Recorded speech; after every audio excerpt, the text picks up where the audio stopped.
me.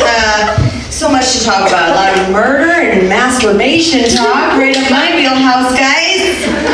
Oh boy, this is good. I love being on a stage. You're a wonderful audience. I'm an asshole on a stage because I'm like the actress comes out. So if midway through I'm just like, excuse me, there's a pillow, I need to do some Shakespeare. It's because I can't help it. I babysit sometimes, and one time I was convinced that I was being like nanny watched, you know, with the nanny cam, because there's this really conspicuous teddy bear over the kid's crib. And because of that, I was like, I'm sure there's a bunch of nanny cams, and I turned into an actress, so I was like, come children, come! That's not the best night of our lives! It's a real jerk about it. Second thing, I just went and got some food over at Shakey's. Okay, that's contraception in a restaurant. I was terrified over there. I was terrified. I like sex, but not that much. Like, I'm done for a while. And I'm on birth control. I'm just being safe. That was horrifying. Another thing, ladies, hopefully you'll appreciate this. I'm trying to change my style up. I'm a terrible dresser. I went through my closet the other day and looked at this dress I never wore. I was like, God, I put this on a couple times. I don't know why I don't like it, so I put it back on again. I realized I'd been wearing it backwards. That's very hard with a woman's dress, you understand? They're made to be a certain way. I was like, I always looked like I had a hunchback. It was way too tight in the front. And then I was like, that's because the tag's right here, you dumb. It was bad. I have a gay man who dresses me now. Yeah, it's great. Apparently I have no taste, and I become completely dependent on him. So all I do is like take pictures and send it to him like, can I wear this? Usually he says, no, where are you? I was at a Gap the other day, he goes, get out now and never go back. He called me, I was like, but there's cute stuff. I say all that because I got this new shirt. This is not, my man did not approve of this shirt. But I wore it, and then I realized when I left the house, this is a slut shirt, guys. It's just begging to fly open. So if it does, I'm sorry, but not that sorry. As the men folks say, so you got something to look at while they're talking to you. Huh? So if my jokes don't go well, this is a fundraiser and I can find other ways. Just get a large fan out here and I was like, I think I'm the only woman here tonight too, so let me be the sluttiest. What am I doing? I don't know what I'm doing. Part of my taste is because I'm from Indiana, and so I dress like I'm from Indiana, as my gay man says. Don't wear that. You look very, what did he say the other day? Yodelehi-hoo? He's like, take that off. That is way too cowboy. I was like, well, it's cute. So I'm trying to just like overcompensate by looking slutty all the time. I don't, it's an LA thing. I'll meet somewhere in the middle. I'll find the middle ground eventually. I'm trying to learn how to dress because I'm a late bloomer, you know, it's okay? So I don't really know, it's weird to me to be considered conventionally attractive by some, because I still say it like that. Words like that. So, you know, I don't really know what I'm doing ever when it comes to like a guy will come up to me now, like in the dating game or whatever, and I don't understand how it works. So he'll come up to me and be like, hey little lady, can I get you a sarsaparilla? Because I hang out in saloons in the mid-1800s. And I'm like, yeah, sure, but like, what does it mean? Are we dating? Is this a relationship? Is this exclusive? Are you just using me for my hot friend? Like, what's happening right now? When is this Facebook official? Because I have friends at home who think I'm really happy with my life choices. So. Usually they're like, never mind, they walk away. So, having a lot of success with that.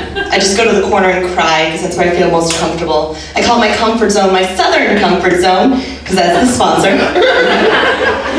I just like get drunk and like, hey, handsome. I was in the corner by myself for one of the first times in my adult life. Because I'm from Indiana, we just date anything that moves, you know what I mean? We stay with them because that's what we think is right. You don't care. I see you're having a good time with your friends. Can I come over and be with you?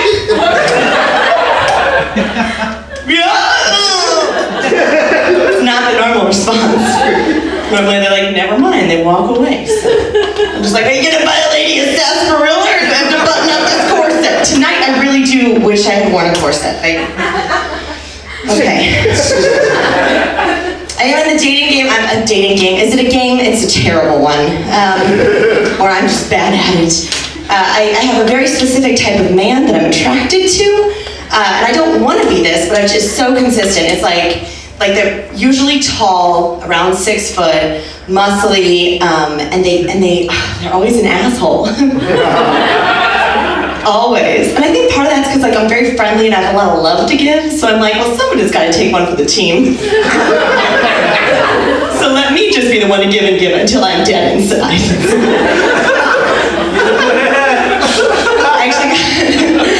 I was with this guy and I was in this pretty intense state of denial because the first year of relationship was probably what you consider a normal to neutral fine relationship. So in my mind I was like, we're in this. And the second year was very bad. Very. So instead I did the Midwestern thing. I pushed down all my emotions and I said, I have to work harder at this. I'm gonna love him more because I've done something wrong. And it was good, it was great. So I got into denial, but the weird part about denial is you don't actually know you're in it when you're in it because you're in denial. I didn't know until I went and saw Star Trek in theaters, guys. Let me explain. Went with a group of girlfriends, because I'm cool. And at one point in Star Trek, Uhura and Spock, they're in a relationship. Okay, they're 2 characters. If you don't watch it, that's cool. I'll tell you all about it afterwards.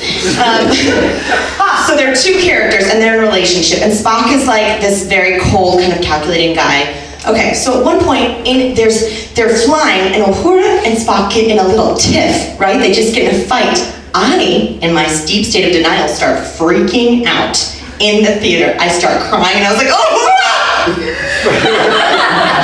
what is wrong with you? Any guy in the Federation would kill to take you to a drink and you're stuck with Spock. He can't love you the way you deserve. Freaking out. Everyone else is silent because this isn't an important plot point, guys. There's no point in this. My friends were like, you need to calm down. I was like, I just want Uhura to know how beautiful she is. She has her whole life ahead of her and like she's just like wasting it with Spock. That's pretty bad. Afterwards, people are like, how's the movie? I was like, well, Uhura and Spock need to work on their communication skills.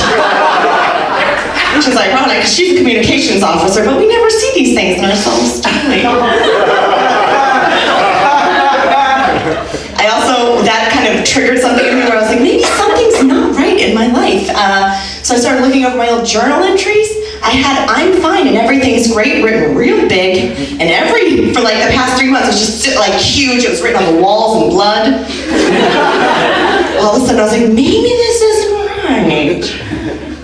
But I am, so I started dating an off my type. I'm dating this guy who's a nice guy, okay? And I'm realizing I have some serious trust issues. They're left over because I get a compliment now. He'll be like, oh my God, you look beautiful. And I'm like, oh, thank you, who is she?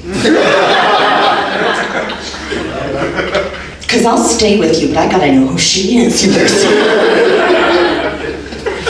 I've also realized I'm the asshole in the relationship. I think that's why I dated more assholes, because I'm not super, I try to be nice, but I'm not.